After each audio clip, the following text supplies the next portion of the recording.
Hello, and welcome to the Equus Film and Arts Fest podcast, the only program for horse lovers who have a fondness for horses in film, art, and literature. Each week, we will have interesting conversations with equestrian filmmakers, artists, and authors from around the world, discussing the nature and challenges, as well as the triumphs of creating their work. Ready to talk horses and film and the arts? Here's your host, Julianne Neal, along with Lisa Dearson, festival founder and director.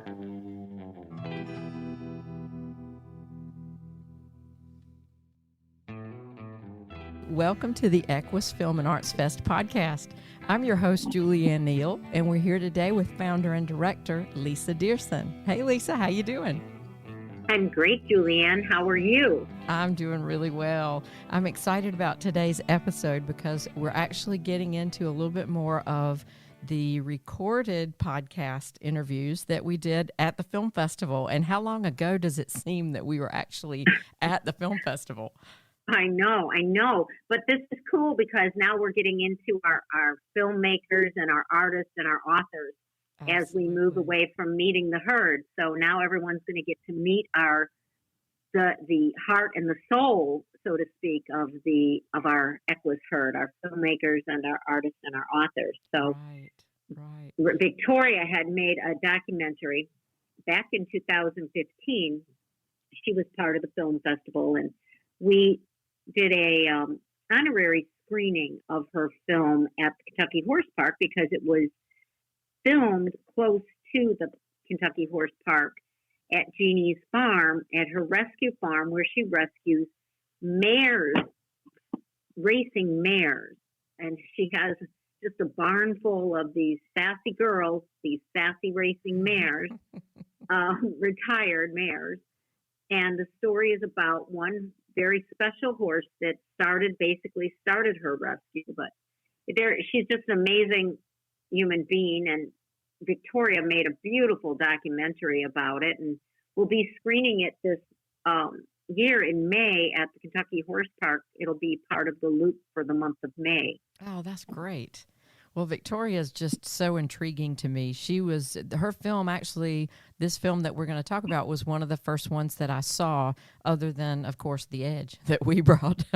So it was my first introduction to an Equus Film Festival film, and met Victoria Racimo there in New York, and then saw her again in Silver Springs. She traveled that year with the film. So I just thought she was such a beautiful lady, and then realized that she had acted in so many things. Oh my gosh, she's an amazing actress. Yes, so I had to look her up. Amazing actress has been in with all kinds of feature films. Well, the one with Charlton Heston is the first one that came to mind, and she's just so beautiful. So it was really nice to get to know her and to find out more about that story. And then also, of course, she's now an author, and to jump from the film to the book that she's written about Elvis, I thought that was kind of a stretch. But then I found, when I started hearing her story about how she picked the topic and everything, it just fit right in. She's a horsewoman. Yep. So it fits. No, she's super interesting. This is going to be a fun podcast. Yes, it is. We have two very special people in the studio right now, and one of them is looking a little nervous. The other one this is old hat for her. So I'm going to introduce you to two lovely ladies, and they are behind a very special film that was part of the Equus Film Festival in 2015, I believe, for the first time.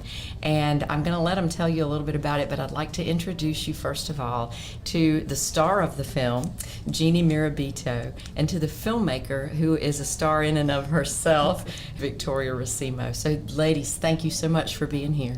Thank you. This is exciting. So, Victoria, let's start with you. You've been an actress, you have directed, you've produced, you've done all sorts of things. And when I see the work that you've done on the screen, it's amazing to me. So, can you start by talking about your history with film? Oh, dear. That's always very hard to do. And it's funny because I've had probably thousands and thousands of pictures taken of me. and I just loathe my picture being taken when I know it's being taken. Oh no! To this day. So yeah, I've done a lot of films, starring roles in films. I had a very, very productive career. Worked with Charlton Heston and Mountain Men and the great director John Frankenheimer, and I'm very well known for Ernest Goes to Camp, a Nurse St. Cloud. And people think I was a nurse, and they actually think I could fix their sore throat. Oh my! No one can fix a sore throat. But I've had a wonderful time, but I always knew that I wanted to be on the other side of the camera, and either directing and writing, which I am doing now. And there's a book that I also wrote, which is in the festival, which was in the festival a year ago. Yes. All the King's Horses, the Equestrian Life of Elvis Presley, co-wrote it with Kimberly Gatto. And I find that all the years of acting prepared me for making my first film, which was One Day. And to answer your original question, if you'd like me to do that now, is Yes. very simply, and we can continue later, but I love horses, and I happened to come to Kentucky to visit horse farms. You know, the beautiful stallion farms, the pristine, manicured, gardened farms, fenced. And someone had told me about this lady in a place called Paris in Kentucky that took care of broodmares and had a very interesting story, because it was a very famous horse that she had discovered in a cattle field. And I went out to visit and began talking with her, and I said, oh my goodness, this is an amazing place, an amazing woman, an amazing story, and the rest is history. It's in the film. That's wonderful. When I first saw the initial part of your story, it took me back to my childhood, my little girl watching racing on television. And so would you tell your story about being a little girl watching racing on television and how that affected you and the rest of your life, actually? Yeah, it was pretty incredible. I was 17 when I first saw Our Mims on the TV screen, and my brothers had been watching some sports show, and I walked in the living room, and there she was, and she just glowed. She just was so beautiful. And I said, that's the most beautiful horse I've ever seen. And I meant to say I'm going to own a horse like her one day, but what came out of my mouth was I'm going to own her one day. Of course, my brothers made fun of me because they're brothers. Of course. So they made fun of me. And this was long before the internet. It was hard to follow a racehorse, especially if you weren't in racing country. And I knew nothing about racing. I was sure that every racehorse ran every Saturday from May until October, and that was it. And I was sure that every horse in the whole world was loved beyond measure. Well, I tried to follow our Mims's race career and learned somehow that she had fractured a cannon bone. And I thought they euthanized her because that's what they do when a horse breaks a leg. So I grieved, and when I was 20, I moved to California to be with my sister Susie, who is the only one who had a hint of horse disease in my family. And she was a bit of a wild child, so I needed that. And I met my husband there, and he was doing his master's degree, and we bounced all over the country for his training. And he eventually landed a job at the University of Kentucky. He's a biology professor. So we came here, and we had rented a house on a farm, and I was playing with mares and babies in a field, and the owner offered me a job, and I jumped at that. 6 months later, I'm on another part of the farm, about a mile from the road, way back in a cattle field, trying to catch a mare to bring her up for breeding. And this big horse comes running at me, and she whirls and kicks at my head, and I hit my knees to avoid the kick, felt her hoof go by my head, felt it go by, and she connected with the fence post behind me and split it. And she's standing over me snorting, and I'm just looking at her going, oh no, I'm gonna die. And my coworker said, that's Our Mims. Oh my gosh. And my hero. Yes. She's gonna kill me. I still say to this day that the only reason she let me live is because I looked at her and I said, the great Our Mims. And knowing her and her ego, as I got to know her, it fit. Yeah, so that's how we met, and I started taking care of her, and eventually talked the owner into giving her to a rescue. And then my husband and I looked for our own farm so I could have her. Wow. And it was She's a dream come true. behind the whole thing. Mm-hmm. Did she ever kick you again, or try to kick you again? She had. Our Mims demanded respect, and I respected her. Therefore, I was fine. There are people who she went after. If you showed disrespect, you were toast. I mean, she. The closest she came to ever really getting after me again is I was fussing over her. I was grooming her, and she had asked me to leave her stall several times, and she had enough, and I just kept fussing and grooming, and she started picking up her brushes and throwing them out of the stall. She threw one brush after another out of the stall, and I said, I think I better leave. About that time. So I did, and she let me live again. Another day. Yes. Well, it's all well and good to say, okay, we started a rescue for our Mims, but you've had far more come through the barn doors, than one horse. Yes. So I'm guessing not 2 or 3, but many, many more. So how did that evolve? And was everybody on board, or was this just a gung-ho Jeannie? Well, but first it was gung-ho me, and my husband was very accommodating. I had traveled all over the country with him, and coming to Kentucky was my turn. It was my turn to get what I wanted. And so he wasn't a horse person, was a city boy. So he was going to help. He did okay. He's still alive too. He's still learning.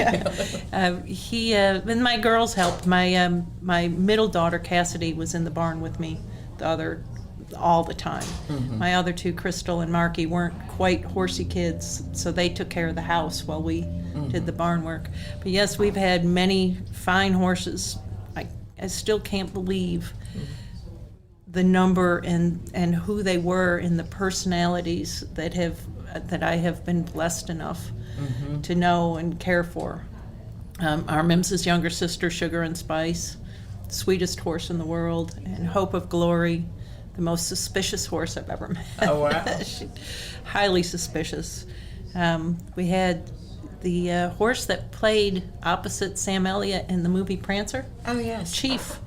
Spent his last 2.5 years with us. We called him Mr. Hollywood. I kid you not, you could not touch him if your hands were dirty. Oh, wow. When it was time to come in, he'd circle and he'd stomp his foot, and you'd have to show him your hands. And if they were dirty, he'd huff at you, and he'd walk to a stall by himself. If they looked clean, he would smell them. Wow. And if they didn't smell clean, you didn't touch him. He'd get dangerous. And his grooming tools had to be washed between each use as well. Very special. Very special. He was something. So do most of them come to you at a late in stage? I mean, you're saying I've had one for 2 years or whatever. Are they late in life generally, or do you get young ones as well? Every once in a while we get a young one, but most of them are 20 or older, with the average being around 25 years old. So thoroughbreds, that's very old for a thoroughbred. For a pony, ponies live forever. Tennessee Walkers live forever. Tennessee Walkers and saddlebreds. But most of our horses have been thoroughbreds, and they come in their early to late 20s. The oldest we ever had was a Tennessee Walker saddlebred who was 42 when she died. Wow. Yeah, That shows good care right there. Misty was unique. Well, Victoria, so you drove on this journey to visit farms, and you come across is it our Mims farm at that point? Was it called? It was our Mims farm? Retirement Haven at that point. Yes. So you knew where you were going. How soon did you see the film? Did you visualize it in your head? How quickly did you know this is the story I'm going to tell? Well, originally, when I first met Jeannie, and she took me on the wonderful tour of the grounds and the barn and met the horses, I got the inspiration to make a short 5-minute film, excuse me, for the website as a fundraiser. And I thought, well, if they have a little thing on the website, and they'll see the farm, and then people will donate money or come visit. All good stuff. Yes. So I started out with the 5-minute film in my mind, and then it became a 10-minute film, and then that became a 20-minute film. And then I realized there's so much history here. And as it expanded, and I saw the lineage and the line and her pedigree, the people who came in touch with her, the people she touched, and how this all happened. I said, this is not just a little fundraiser for a website. So I just stopped everything, regrouped in my head, and said, how can I do this? Make a film about this story, not only to give it, to help carry on the legacy and the story, to inspire other people that they can do what Jeanne did, but that also believe that serendipitous things happen.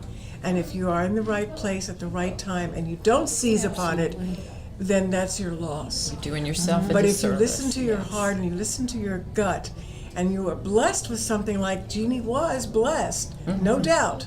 There's an aura over her. Yes. And over our MIMS. And that connection was made. I thought, well, this film has a bigger purpose, and it will still help raise money. Sure. So I went about it. I used my own funds. I called upon people in our industry that would kick in and help in kind, and decided to go about making the film. So I made about 4 or 5 trips down in the different seasons so that we could show winter and summer and spring, all the different times, and when the horses are in and out in blankets and in. And I made the film over the course of maybe a year and a half with the trips, and then set about editing, and was able to contact people like the Penny Chenerys and Barbara Livingston and Jorge Velasquez and Steve Haskin, and then Josh Charles to narrate. So it became much larger, and then I said, okay, this is a major fundraiser, and so we decided to screen it as a premiere here in Virginia.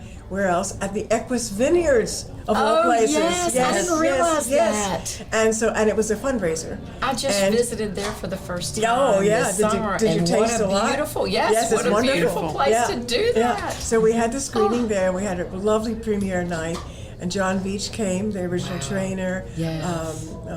We had some wonderful guests. Oh, that's exciting. And I went to a couple of the farms, and I got a wonderful couple of halters, and it was just a fabulous evening. So it turned out to be a fundraiser, and it continues to be a fundraiser.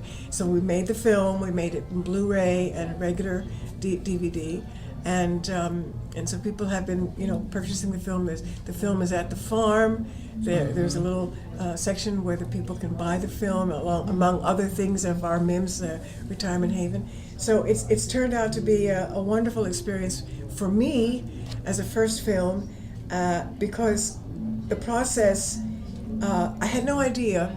I knew how I wanted to end the film, and I knew how I wanted to begin the film. Actually, Penny Chenery helped me open the film. Really? Because as I was talking to her, after the camera stopped rolling and we chatted, we went to lunch, and she said, well, how are you going to start this? I said, well, I don't know quite, because it's so, I don't want to make it linear where I start from the beginning and it's all archival and then present day.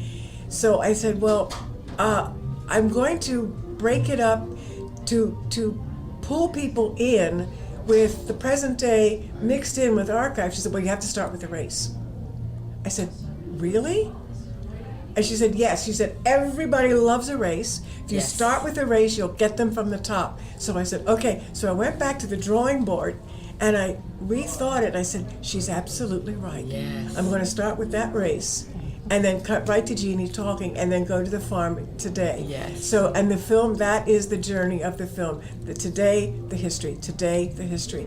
And I think it did work. It did. I mean, that opening caught my eye, caught my attention. Yeah. I'll never forget it. Yeah. Never forget it. Yeah. And so bravo to you and to Penny Chenery. Yes, she should get the editing credit. So it was, and I was so fortunate, because the minute I contacted places like NYRA to get the archival footage, and Keeneland to give me their footage, and Jorge Velasquez to take me into his home and let me film him in his home, and Steve Haskin grabbing him on the field, on the run. It was just a wonderful experience to fit all of this together and to talk to the people who knew her. And even after, till today, people have seen her. I met somebody yesterday who saw her race and took her picture. So Wow. it's our Mims, the horse, does have a strength and a power that will last, and it continues, and it brings people together and brings horses together, full circle. And I think you're right. It's serendipitous that you are the one that told the story because of the access that you have, connections to be able to pull in those things, and then the connections that our Mims had, and so all of that together, it was meant to be. Definitely meant to be. Yes, it sure was. And what strikes me in the film, I do remember there was a part that I cry at all films all the time. You know, I see a Hallmark commercial, I'm crying. Right. But when you're walking through what I guess is your cemetery and seeing all the different horses that have come through the farm, it was a sad moment to see because there were so many, but then a very joyful moment that they were there. Yes. That's exactly. We there's grief because we are an end of life facility, but we give them everything they possibly can need to be happy and healthy. Yes. And we love them and they love us, and then we have no regrets. Right. Because grief is hard. Grief with regrets is impossible. Mm-hmm. So, we've had, I think I counted 36 graves in the cemetery the other day. We've lost a few over the last couple of years, and each one of them had a gentle passing, and they knew right up till their last breath that they were loved. They were and loved. That's, our Mims told me that that's what's important. That's all that matters. It doesn't matter that the farm isn't as fancy as where they might have started out. They love it there, and that's You brought her important. joy in the end, and that's Yes. what's important. They don't care about the fancy wall, and they Right. know the love coming from you. And It's so special. They are treasured in life and cherished in death, and they're each. I love walking through the cemetery and remembering the different stories and the different personalities, and remembering them. And Latka was feisty right up until her last breath. She was so much fun. So, go ahead, No, Victoria. actually, I find that cemetery one of the most inspiring and peaceful places I know of. I mean, you can go to Kyoto, Japan to sit in the meditation garden in the rock garden, or you can go to the cemetery in Paris or wherever, but you go to this cemetery and the gentle breeze or the winter wind, whatever it is, you are there, and there is a calm and a peace. And I just sit there and I can feel them. I can feel them there.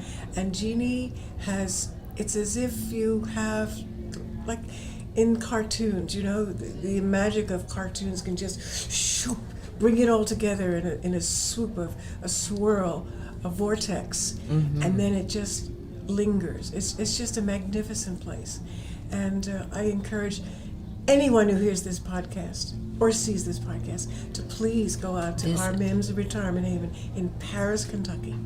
It's just a beautiful ride, and it's a beautiful place.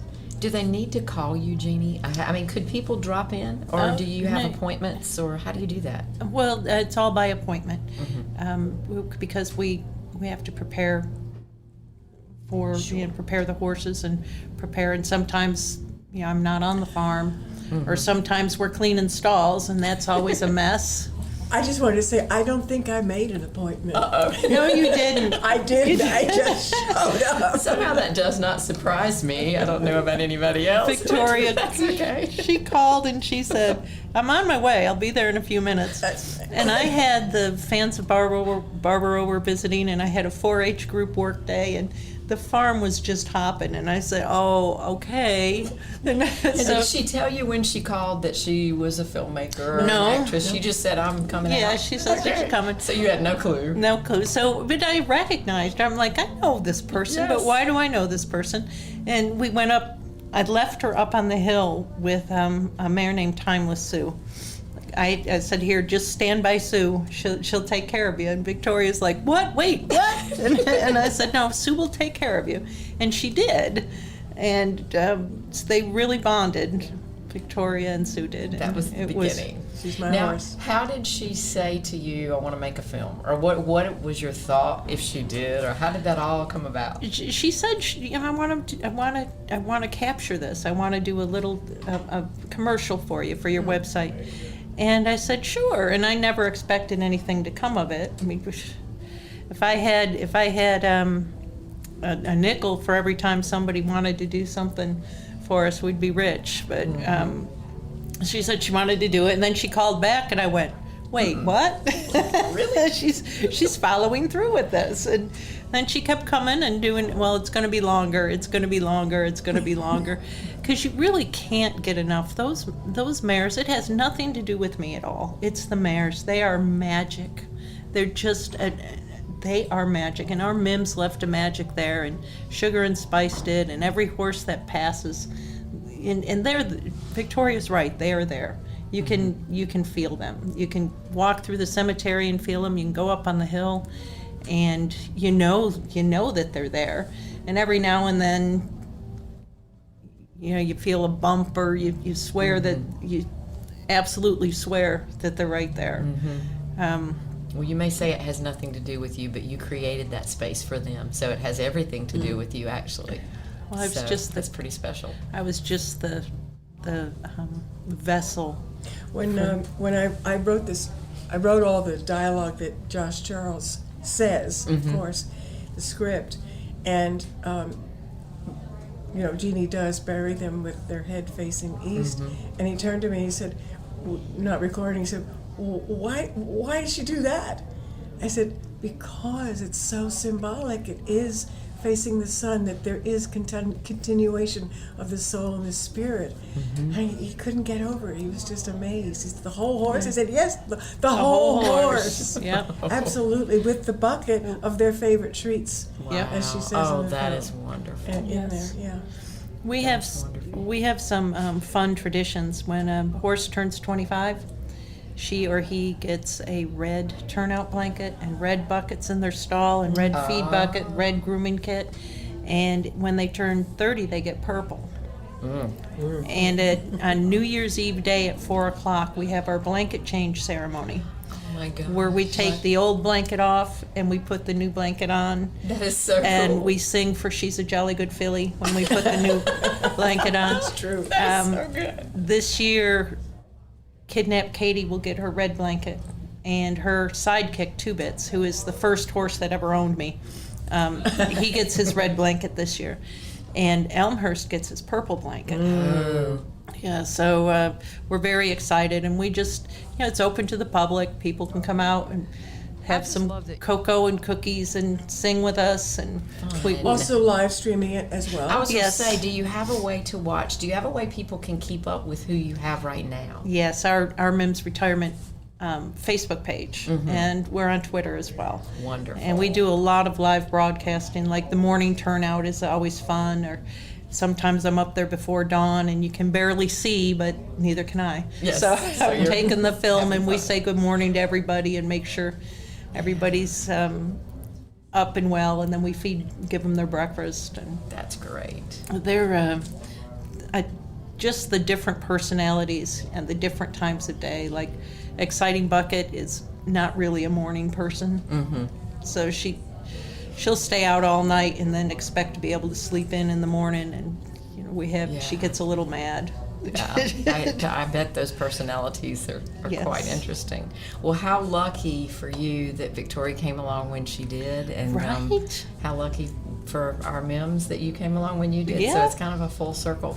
And Victoria, you've had other projects since then. You mentioned all the King's horses, and I remember when I saw that you were writing a book, I thought, well, what's this one's going to be about? So then I see Elvis, and I'm thinking, where did that come from? So what prompted you to go off in that direction? Well, my friend Kimberly called and said, I just came across, I had a dream that Elvis came to me in a dream, and he was riding a horse. And she said, and I don't know, did you ever know anything? Did he ever have a horse? I said, I don't know, let's look it up. So we started to do research, and we looked it up, And we discovered that he indeed not only had a horse, he had 25 horses. What? And that he loved horses, and that horses were his escape from the Hollywood life, from the Colonel Parker grind them out kind of movies life, until he got into his concert world. And so we said, okay, we've got a story here, we've got something, we got to go with this. So we spent only 2-3 months drafting up a treatment. We went to one publisher, they liked it, but the deal wasn't as good, so many constrictions. Went to a second publisher, not so good. Our third publisher, which is really unheard of, our third publisher loved our treatment, loved the concept, and said yes. And we went about, and we had a deadline of 1.5 years to get the book done. And so we just went out, we went to eBay to look up any old magazine, or because Elvis is worldwide, obviously. Sure. We got things from Australia, we got things from all over the world. Any morsel, any bit of information we send out on Facebook. People are fans that had taken pictures of him. And we talked with them personally and told them the kind of book we wanted to do. We purposely did not want to do a book that was associated or part of Graceland, because that might come under their umbrella, and then also bear the sense of merchandising of Graceland. We were trying to write a book that was, not that they don't do serious and good things, but we wanted to write a book that was a standalone book, not with Graceland's, participation. That was our book, and that was separate. And so we did not go to Graceland for any advice or any help or any of their archival material. We were able to locate enough from a lot of the fans that gave us personal photos. We found Larry Geller, who was his personal hairdresser, and actually was one of the fine eulogies at his funeral, and was one of his best friends. He gave us personal photos that he wouldn't give anybody else. He gave it to us. We found other people who worked with him on Blue Hawaii. I have a wonderful story from Darlene, one of the actresses, the extras that was riding a horse next to him when a wonderful little event happened, that he actually could handle the horse before the horse wrangler was able to handle the horse. Really? He actually got off his horse, held the reins of his horse, and was able to control the reins of the other horse that was acting up in the shot before the wrangler could get in there. So he knew what he was doing with horses. And so we got the story from her firsthand. So we knew we had something, and within 1.5 years, it was we released it on the anniversary of his unfortunate death, August 17th. How special, So, and yeah. yes, that timely for that. And so you've been involved with the film festival as a filmmaker, Yes. and as an author, and I believe artist must be next. Do you paint? Do you draw? Well, actually, I did do my first painting for a friend of mine. I'm going to try and do painting. I think you want should. to. Yeah, I will. I'll do painting. That's a deal. For next year. Good. Yes, Okay. so that's next year. And It'll be a triple crown. Triple crown winner. There you go. Exactly. They talk about, is it ergots, where people have a Grammy and an Emmy and all think that? so, isn't it? Yeah, Yes. you'll have the Equus Okay, version ergot. of that. So Okay, very good. great. So what do you have next in mind, Victoria? What is your next project for real? Well, actually, I mentioned this the other day. I'm actually writing my autobiography. Wow. Yeah, because I was thinking about my life and thinking about all the things that I've done, and yes, my professional careers. I have wonderful stories that have involved Charlton Heston and the series that I've been in, and the wonderful people I've been in the theater. That's all wonderful, and the places I've been. But the thing that struck me is also very similar to what happened with Jeanne, is that being in that particular place brought me something that I didn't expect. And because of that, the stories are larger than just plain black and white stories. So I'm putting all that together, and it's giving me a great deal of pleasure, because what I want to do is leave something that is inspirational, that you may want something so badly and you've been knocking against the wrong door. But if you relax about it and just then let it happen, you may find yourself in the right door, And if you follow that, and you weren't supposed to right be there in place. your mind, it'll turn out It'll open well for you. So since a lot of that happened for me, I think that something will be a good takeaway from the book. I think it's going to be special. And I will ask Jeannie, what do you have in mind next? I can't imagine you doing anything else, but maybe you can. What's your next venture? Well, just staying. We have several new mares on the farm, and just seeing them settled, and getting up in the morning and fixing the feed and doing all that. It's just a wonderful way of life. And I go and visit Mims's grave at Calumet, and Sugar and Spices, and we are coming up on the anniversary of our Mims's passing, and so I'll be at Calumet that morning, and I'll leave peppermints on her grave and apples on Sugar and Spice, and just keep doing what I'm doing. That's all. Okay. There's not much time off the farm when Well, it's exciting, all of it, and I'm glad to hear you say that that's where you'll be, because I think that's probably where you belong. Yes, it is. Very good. Well, if people want more information about you, Victoria, how would they find out about you? Go to nobody ever says www. Yeah. Remember when they used to say http//? Okay, go palominogroup.net. Okay. PALOMINO for those people who don't know horses. Yes. Palomino.net. Yes. Okay. And for Jeannie. Tell us about our MIMS. How can we find out? OURMIMS.org, ourmims.org. You can find just about anything, or look for us on Facebook. And we do a lot of live broadcasts, so you get to be right there when we get knocked over. That sounds like the perfect thing to watch. Yes, exactly. Well, good luck. Bravo for everything you're doing, and you as well, Victoria. Thank you so much for being here with us today. Thank you. See you next year. Yes. Bye.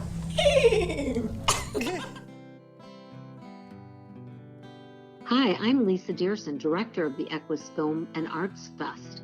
Please stay tuned. We'll be right back.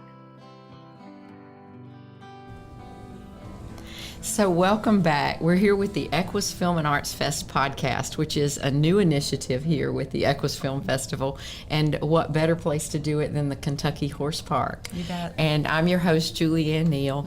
I'm so excited to be able to meet and speak with our authors and our artists and our filmmakers while we're here. I just think it's a lot more fun to do this in person when you're able to talk to somebody and see their face. So Sure. our next guest is an author who's here for the festival and for the first time with Yes. this crowd and meeting the Equus herd. We're here with Susan Abel. So welcome, Susan. Oh, thank you for having me. This has been a Absolutely. wonderful experience. So you're having fun so far? Oh, yeah. What's Yep. been the best thing so far? Connecting with other like-minded, creative people. I mean, between the film and the art and the literary, it's been awesome, because Yeah. I have interest in all those actually. So Right. it's been great. Right. And I mean, I love to read. And so the hard part is not being able to read every single book as I'm sitting here, figuring out which one's going to be next is my thing. Yeah, So, it's been hard. I've been yeah. wanting to take everybody's book home. So Right. And so before we leave here, that's what I have to do is come to everybody's table and buy up all of it. And so it was funny. The first year I bought Margie Evans' trilogy, the Centaur Chronicles, and I went through all those, and I've been reading through Carly Cade's, and so now yours are next. So I can't Awesome. wait to read. Yes. Awesome. I hope you enjoy 'em. Oh, I know I will. And so, first of all, tell us which books were actually part of what were your accepted books for this year? For what this are your year- storylines? For this year was the second book of a three-book series. It's Into the Fire.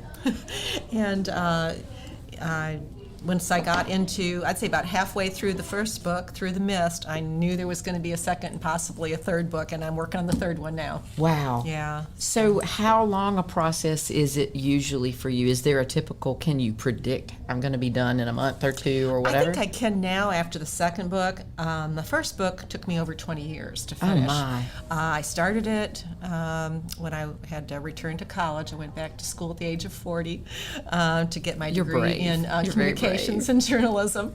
And at that time, I had someone very close to me that committed suicide, and it was kind of therapeutic, I think, at the time. You know, I had a lot going on, but I just felt this need to start Something this book. different. Yeah, just to do, because it was a story that had been kind of in my head anyhow, and then it took on kind of a whole new life after that. And I think I just wanted to give that person a happy ending. I think is kind of, you know, there's a lot of real life experiences in my books. When my daughters read my books, they told me they cried because there was so much of me in the book. So yeah, it's fiction, but it's, you know, I mean, I think every author, I think it's, you know, they're in their books. Sure, I'm there's a probably twist in of most of the reality. characters in some degree, some more than others, and yeah. So you had already started the thought of the second Yes. before you finished. Is there a cliffhanger? So if somebody just reads the first one, are they going to be dying to know what's next? No, there isn't, because they are romance, and Okay. romance is supposed to have an emotionally satisfying ending. There you go. So that's, you know, we didn't go there. Yeah, good. But you, immediately in the second book, you're thrown into the next dilemma and you know, What's coming next? Yeah, it's coming up. Yeah. Well, no, you have it's like, to me, you have a split background because you've got this horse Yeah. side, professional trainer, and all of them. It looks like you've traveled a lot and Yeah, done my- a lot of training across the country. My poor kids, the teachers always asked, were your parents in the military? Oh, man. You know, because yes, we did travel a lot. Yeah, but I owned and managed a lot of different facilities. And, Okay. Did move around some. And yeah, I have been in horse industry. I had my first barn from the age of 18. I mean, I started schooling way before that, obviously. Sure. And I've always been involved either part-time or full-time in horses ever since, you know, I was that age. And, So it's obvious, I'm sure, in the books then that Yes. the horse side of it is authentic and true. And, You know, yeah. that was part of why I wanted to write some books, because I love to read. Yes. I love to read with horses, you know, about horses. And most of the books you pick up, unfortunately, they have a horse on the cover. A lot of times, people are not horse people, and the jargon, They don't pick up the nuances. situations, you know, it's like that would never happen, you know. Right. So I wanted to write adult horse books for horse women. Wonderful. You know, because most of them are young adult for the most part. A lot of them are anyhow. So that's what these are, and that's- Fabulous. Now, for the third, do you have the ending in mind yet? yes, Okay. yeah, I usually do. Yeah. I usually do. The first one, not so much, but the second book, definitely Into the Fire. I knew where I was going, and I was able to complete it. I guess that's where we started in a little less than 2 years. Oh, good. I had it Okay. published within 2 years. So. So now, are you self-publishing? Yes. What is your process? Yeah, I am self-publishing. I did query my first book to a few agents that I thought we would be a good fit, and two of them sounded like, you know, they were very interested. They wanted to see more pages, but in the end, they didn't bite. So I decided then I was going to just do this, you know, the book on my own, and then once I got into the series, I said I'm going to finish the whole series myself. Definitely. And it's kind of, you know, the advantage of having control over your content, your Sure. cover, your pricing, Yes. and marketing. You know, I mean, I've got actually a very strong marketing background too, so I kind of felt I was a little prepared to get into that, and it's worked out pretty well so far. And, sure. and I think when I'm done with this series, I might try my next project to query it again, see if I See what happens. Get an agent or publisher. Yeah. Well, I've enjoyed watching all of the authors. Carly Cade has Yeah. been phenomenal, just pooling your resources together and talking about ways of doing things. And I just keep hearing again and again that the self-publishing thing is a really good way to do Well, it, to keep your control. The advantages, they say, through a publishing or a publisher or agent is, you know, the marketing end.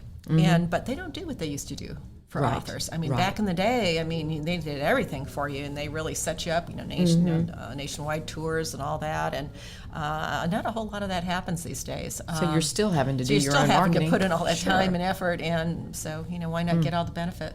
Definitely, yeah. You know, but I will say one thing to people that are thinking about, you know, make sure you go through, have a professional editor.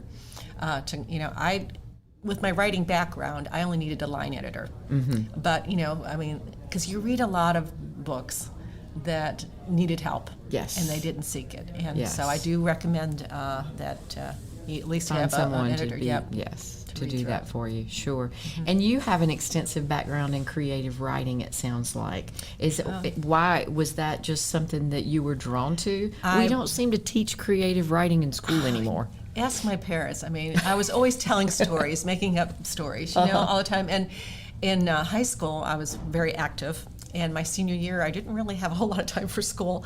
And I had a couple credits left. And my English teacher, we kind of struck up a deal where I would attend class once a week and write a book. What? Yeah, so that's how I got my last. That's your first That was book? my first book, and it was about a girl and a horse, of course. Of course, of course.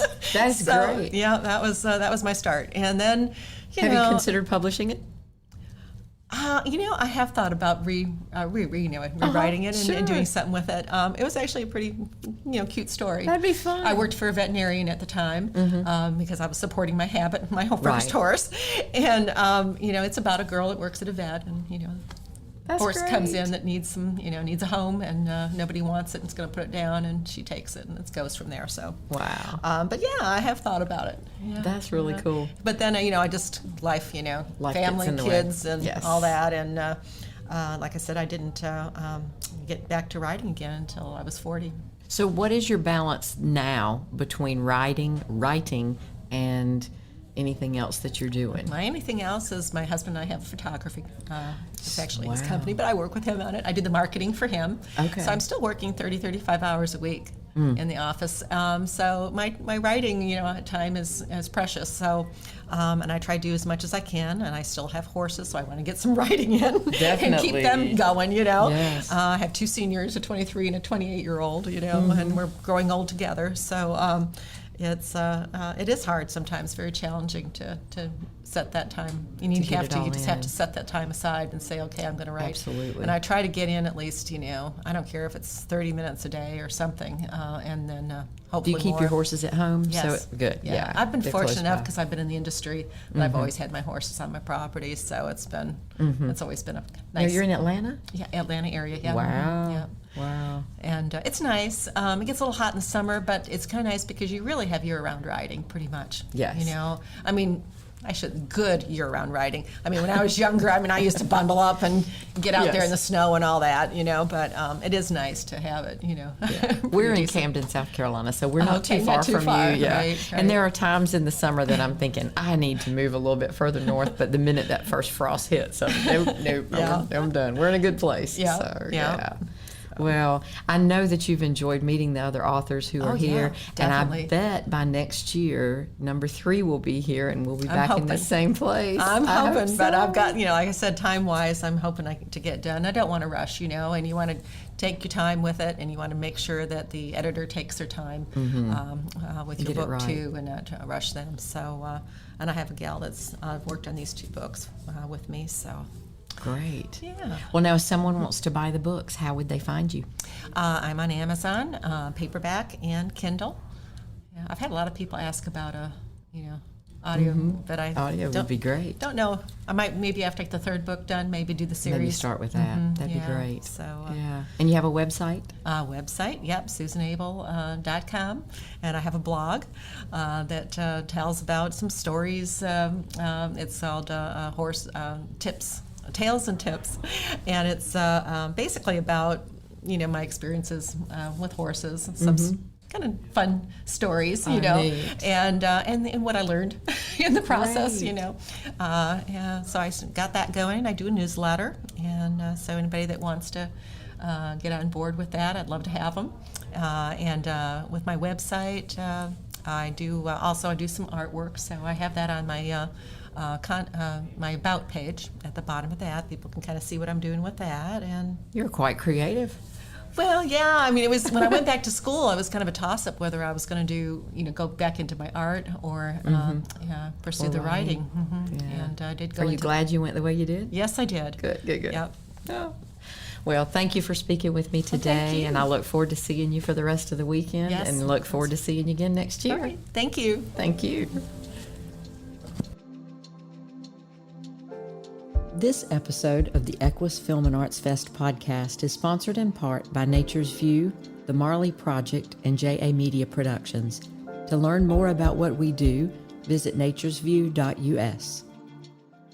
Please be sure to tune in next week when Julianne and I have another interesting conversation with one of our Equus Film and Arts Fest filmmakers, artists, or authors.